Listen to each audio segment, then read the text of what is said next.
ஓம் சாந்தி. Pop Zaman பவ என்ற சிந்தனை களஞ்சியத்தை நாம் இப்பொழுது பார்க்க போகின்றோம்.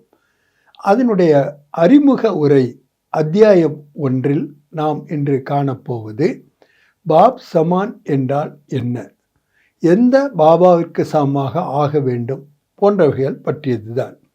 பாப் தாதா அவர்கள் ஞானம் என்றால் சமஜ், புரிந்து கொள்ளுதல் என்றுதான் கூறியிருக்கின்றார்.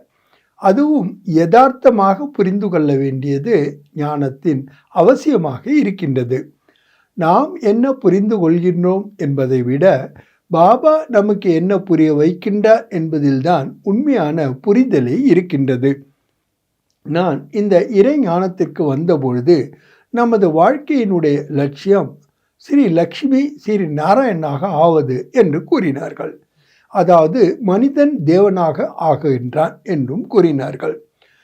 நான் யோசித்தேன், நாம் எப்பொழுது தேவதைகளாக ஆவோம்? அடுத்த ஜென்மத்தில், அதாவது நாம் இறந்த பிறகுதான். இறந்த பிறகு நாம் என்னவாக ஆனால் என்ன? இப்பொழுது நமது வாழ்க்கையினுடைய லட்சியம் என்னவாக இருக்க வேண்டும் என்று யோசித்தேன். அப்பொழுதுதான் இறைவனுடைய கர்த்தவியம் என்பது, காரியம் என்பது 3 ப்ரூஃப்களை உடையது. ஒன்று, இயலாததை இயலச் செய்வது. 2வது, கடினத்தை சுலபமாக ஆக்குவது.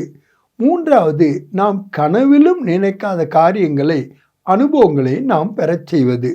ஆக இதில் முக்கியமாக நாம் நம்மை உணர வேண்டுவதின் அவசியத்தை நான் தெரிந்து கொண்டேன். நமது இந்த பிராமண வாழ்க்கையினுடைய லட்சியமே கர்மாத்தத்தின் நிலையை அடைவது. ஏனென்றால் நாம் நமது கடைசி நிலை எப்படி இருக்கின்றதோ அப்படித்தான் நமது ஸ்டேட்டஸ் கிடைக்கின்றது. ஆகவே தான் அந்து மதி சோ கதி என்று கூறப்படுகின்றது. ஆனாலும் அவற்றை அடைவதற்காக நாம் லட்சியமுடைய வாழ்க்கையை வாழ வேண்டியது, அதற்கான லட்சணங்களை நடைமுறையில் கொண்டு வர வேண்டியது மிக அவசியமாக இருக்கின்றது.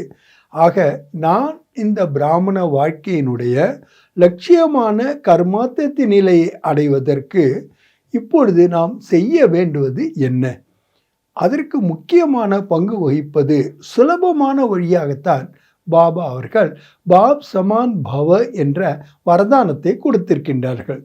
இப்பொழுது என்னுடைய மனதிலே ஒரு கேள்வி எழுகின்றது, எந்த பாபாவுக்கு சமமாக ஆக வேண்டும்? ஏனென்றால் நமக்கு 2 தந்தைகள் கிடைத்திருக்கின்றார்கள். ஒருவர் அபோக்தா அஜன்மா, நிராகாரமான பரம்பிதா பரமாத்மா. இன்னொருவர் அவ்யக்த ஃபரிஸ்தா பிரம்மா பாபா. ஆக பாப் தாதா நமக்கு தமக்கு சமமாகவும் சரி, மற்றும் பிரம்மா பாபாவின் அவ்யக்த பிரம்மாவுக்கு சமமாகவும் ஆவதற்காகத்தான் பல யுக்திகளை கூறுகின்றார். ஆக யுக்தியினாலேயே நாம் முக்தியை அடைய முடியும். ஞானத்தை புரிந்து கொள்வதனால் மட்டும் நாம் அடைந்துவிட முடியாது. ஏனென்றால் பிரம்மா பாபா என்பவரே அப்ளைடு ஸ்பிரிச்சுவாலிட்டி என்று தான் கூறப்படுகின்றது. நமக்கு ஒரு முன் உதாரணமாக இருக்கின்றார். ஆக நாம் பாப் சமான் ஆகுக என்பதில் சிவ பாபாவுக்கும் சமமாக ஆக வேண்டும், பிரம்மா பாபாவுக்கும் சமமாக ஆக வேண்டும் என்பதே. இதில் எழுவந்த குணங்களில், செய்கைகளில் அல்லது செயல்பாடுகளில் அல்லது இயல்புகளில் நாம் சிவபாபாவுக்கு சமமாக ஆக வேண்டும். ஒரு சில விஷயங்களில் நாம் சமமாக ஆக முடியாது. உதாரணமாக அபோக்தா மற்றும் அஜன்மா, ஜென்மங்களை எடுக்காதவர் மற்றும் அபோக்தா எதையுமே பெறக்கூடியவர் அல்ல. ஆனால் நாம் மனித ஆத்மாக்கள், ஜீவ ஆத்மாக்கள் பிறப்பு இறப்பு என்ற சக்கரத்தில் வந்தே ஆக வேண்டி இருக்கின்றது.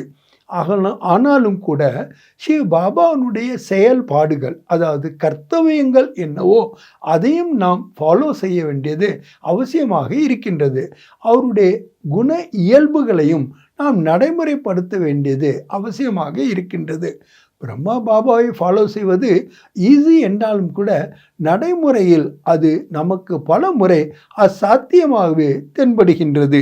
ஏனென்றால் சூழ்நிலைகள் மாறும் பொழுது, நமது நிலைகளும் மாறும் பொழுது நம்மால் அந்த இயல்புகளை, பிரம்மா பாபாவுடைய இயல்புகளை நமது இயல்புகளாக நாம் கொண்டு வருவதற்கு சற்று முயற்சி செய்யத்தான் வேண்டியிருக்கின்றது. ஆனால் இது ஒரு பலவீனமாகவோ அல்லது நமக்கு சிரமமான ஒன்றாகவோ இருப்பது இல்லை. ஏனென்றால் நாம் நம்மை சிரேஷ்டமான சங்கமயுக பிராமண குல பூஷணமாக பிரம்மா முக வம்சாவளி பிராமண ஆத்மாவாக உணரும்போது இது நமக்கு இயல்பாகவே ஆகிவிடுகின்றது. ஏனென்றால் எப்படி நமது நினைவோ அப்படிதான் நமது நிலை. ஆக நாம் சக்திசாலியான அனுபவத்தை செய்ய வேண்டுமானாலும் கூட அதற்கான நினைவலைகளை நம்முள் எழச் செய்வது அவசியமாகவே இருக்கின்றது. ஆக இன்றைய அறிமுகத்தில் பாப் சமான் ஆகுக என்பதின் யதார்த்தமான உண்மை என்னவெனில், சிவ பாபாவிற்கும் சமமாக நாம் ஆக வேண்டும், பிரம்மா பாபாவிற்கும் சமமாக நாம் ஆக வேண்டும். அதில் எந்த யுக்தியை நாம் பயன்படுத்தி எவ்விதமாக அவற்றின் ஆவதின் மூலமாக நமது பிராமண வாழ்க்கை என்பது வெற்றியுடைய வாழ்க்கையாக அமையப் போகிறது என்பதையும் நாம் நன்கு தெரிந்து கொள்ளுவோம். ஆகவேதான் சிவ பாபா ஆனவர் பிரம்மா பாபாவுடன் இணைந்தே நமக்கு இந்த பாப் சமான் ஆகுக என்ற வரதானத்தின் மூலமாக நமது பிராமண வாழ்க்கையை எளிதானதாகவும் ஒரு பொறுப்புடைய ஒன்றாகவும் மீனிங்ஃபுல் மற்றும் பர்பஸ்ஃபுல்லாகவும் ஆகியிருக்கின்றார்.